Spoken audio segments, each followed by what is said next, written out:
Ka-isturyaHANNAHy ta! Let's talk about hustle culture and quiet quitting.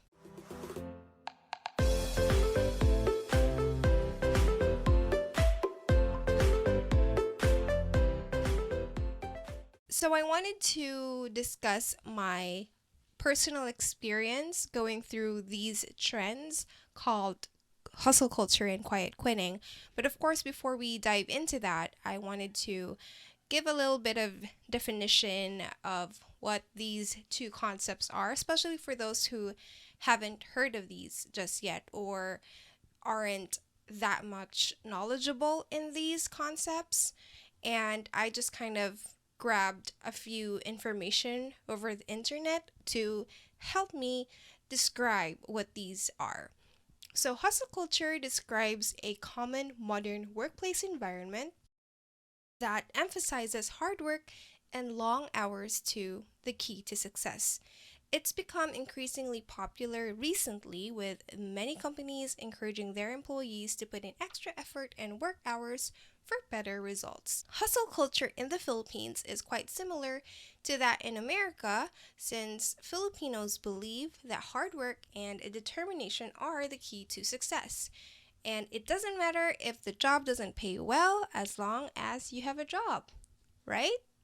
So, actually, as early as the 1970s, signs of this mindset has already started to appear, and this was actually dubbed as workaholism.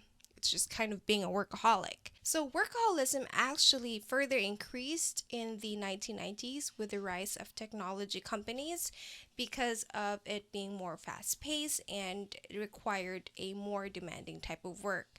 And currently, a lot of influential billionaires on social media, such as Elon Musk and Gary Vee, have begun to promote hustle culture. And sometimes it kind of feels like it's so out of touch for them to promote these things because these people are billionaires and they are not aware of the hustle culture of today for the common work folk. So, as I've mentioned, this was something that I actually partook in, and there are ups to the hustle culture. You have increased productivity because you are working hard and you're pushing yourself to achieve more, whether you're pushing yourself or the company's pushing yourself or your coworkers are pushing you. So, either way, there is increased productivity. And you have the motivation because it's some sort of source of inspiration and you're just kind of encouraging yourself and actually other people sometimes as well. You encourage them and they encourage you to achieve such high set of standards for the quality of work. And of course, along the line, this will provide you with professional success because it will inevitably provide you with stepping stones for providing career growth because you have exerted a lot of your determination, your drive, hard work into your work. So it should translate to career growth. It should. However, because of you always pushing and putting the drive and putting so much effort, of course, there are cons to the hustle culture, which number one is burnout. And it's because of this constant pressure for you to work hard and achieve more. And it's honestly, it does take a toll on your mental and sometimes your physical health because you have all of these overtimes or even you clock in earlier than you should because you're just striving so hard for your work. And this is even common for students, when you pull out all-nighters and stuff like that. And honestly, it does give you or it doesn't give you a work-life balance because your life is work. So you no longer have the quality of life outside of work. And honestly, this also gives you stress and anxiety because, of course, the physical toll, you can't sleep as much. Obviously, it also feeds into your stress and anxiety, but also the mental load of working hard and the pressure of working hard just induces anxiety, and sometimes it does give your workplace an unhealthy and toxic work culture, even though it's not naturally like that. And sometimes you ask, why are there people who commit to having such a mindset of hustle culture? Well, first off, there are people who just love to work and their passion is working, and sometimes they do love the work that they're in.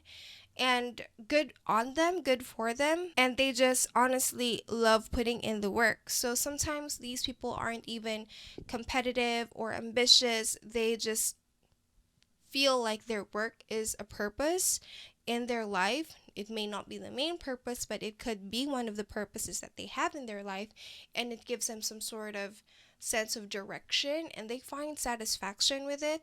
So that's why they put in so much of their hustling in their work. And sometimes, of course, people are so blinded by the stories of rags to riches. And honestly, this is also misleading at times because although you feel like hustling should provide you with career growth, it's not necessarily a guarantee because your career growth relies on so much more than hard work, sadly.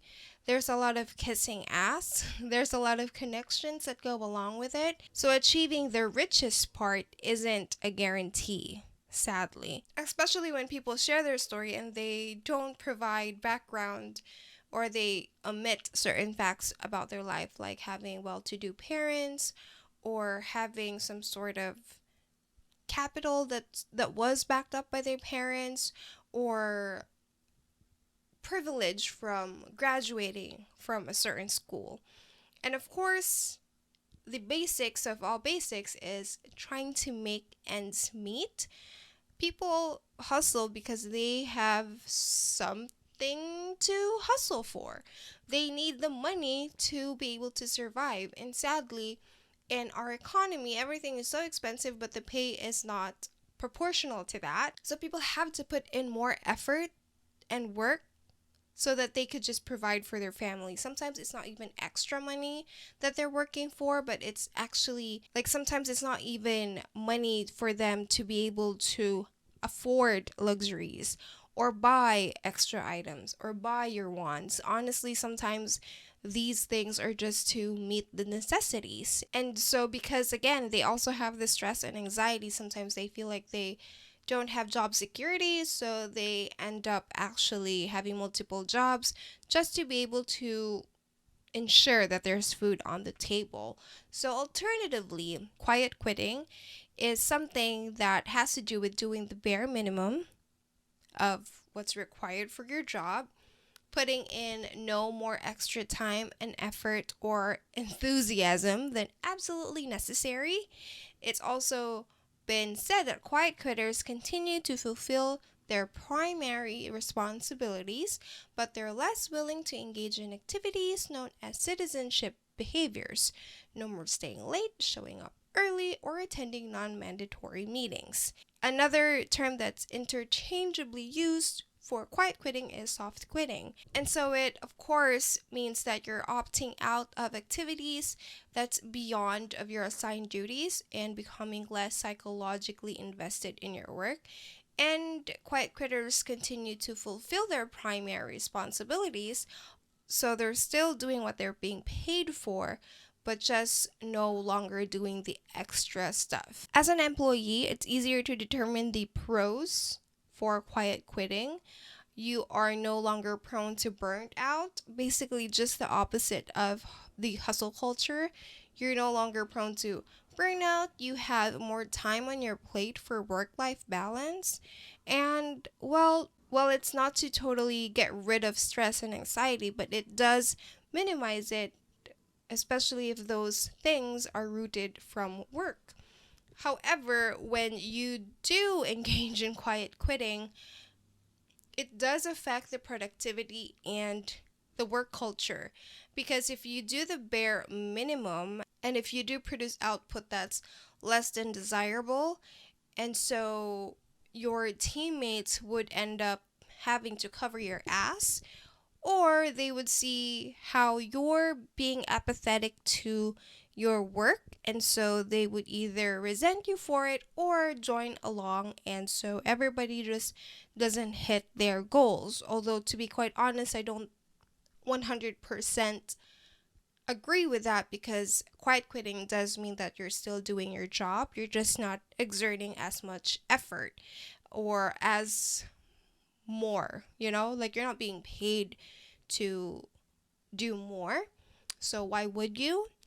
And so if your goal is something that's unattainable, then I don't think that's the fault of your employees. That's the fault of the manager putting these unattainable goals upon your team. But anyway, it also does, because of that, it's a rippling effect, and of course, you may not grow within your career because you're not really doing extra. You're not going above and beyond for the team. So why would I promote you if you're not somebody who's willing to do above and beyond? So these are just the basic rundowns of hustle culture and quiet quitting. And honestly, I would love to discuss this with Sasha because it's a different perspective from somebody who works for someone and somebody who employs people. So when we started off, or when we discussed starting off our podcast, this was actually one of the topics that we wanted to discuss, because it's a different work dynamic. She is employing people while I am the employed. So we will both have different perspectives on it, but right now she is currently employed, so it's going to be interesting to think of what she might say, or what her observations will be, because she's seen both worlds. She's been in both worlds. So for my experience, I don't necessarily think that I started off my work from home experience through hustle culture. I think it was just kind of scrambling to keep afloat, especially when I started out as a virtual assistant and I did not know anything back in 2015. So I don't think that was something that was even in my head. What was in my head was just to not necessarily quiet quit, but to learn all the ropes and see how I can be of value and be an asset to the team so they won't let go of me, basically. As I grew more comfortable working from home, I again had parents who had the scarcity mindset, and I was scared that I could be let go in an instant. There were no indications for my employers or there were no indications for the employers that they were letting go of me. But again, it's just kind of embedded within me to have this level of anxiety. So I added more work onto my plate. By that, I added more clients instead of more stuff to do, since I don't think there were a lot of things for me to do for the company. So I added more clients instead. So my hustling was actually for economic means, although it's not necessarily just my necessities. It's more so financial stability. So that was my drive. And of course, employment security. So if somebody does let go of me, I still have a backup client. And to be quite honest, I feel like I did give my all per client. I do give everything. I don't necessarily feel like I applied hustle culture for each client, just because to me, hustle culture is going above and beyond, whereas what I did was just perform things quickly and diligently and efficiently. So in my head, hustle culture would be like, you're required to do admin work, but then you're also extending yourself to work in other departments or take on other tasks that are not supposed to be for you. Whereas what I did was I just finished my stuff faster than what they expected. So to me, that isn't hustle culture. It's just me being an efficient person.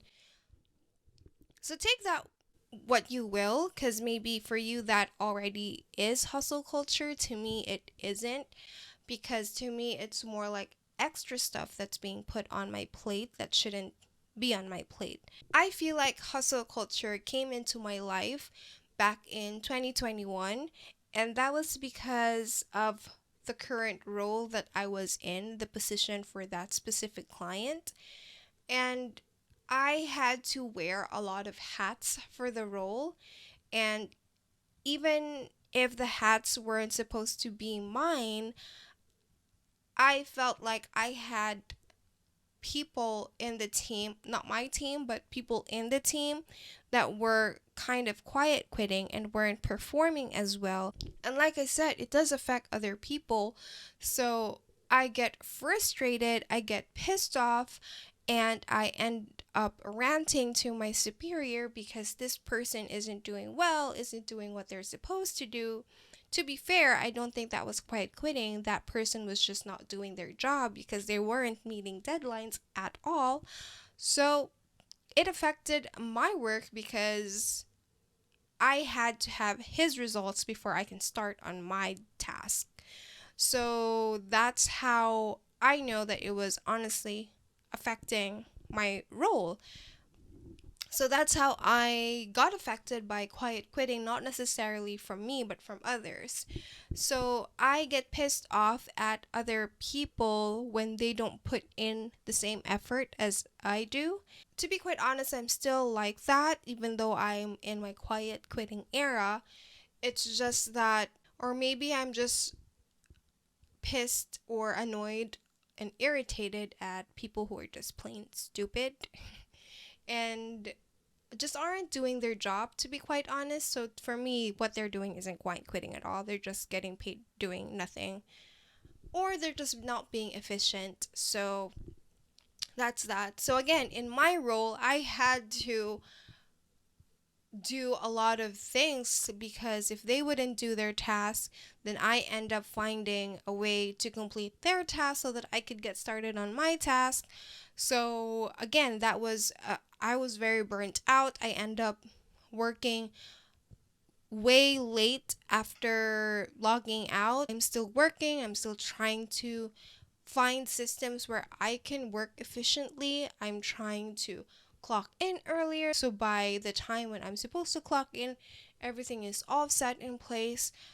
And honestly, it did work in terms of career growth because I was promoted and I was given a raise, even though I didn't ask for it. So it did do what it's intended to do. So it did do what it intended to do, although I never actually wanted it or asked for that or did that intentionally. It just kind of happened naturally.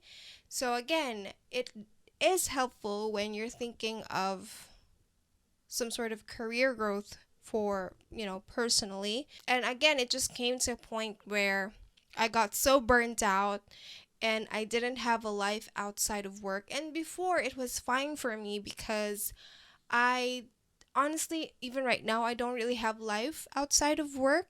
But then 24/7 of my life became work. And I'm at the point in my life where that's no longer something that I want to have. I just kind of am past that stage in my life. So I knew that that just kind of wasn't it for me anymore. And of course, if you were listening or if you listened to my what I learned from therapy episode, then you would also know that the stress and anxiety and everything also crept into me.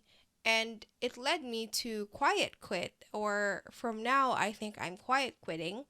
I'm still performing as I should. I am still achieving things that I should.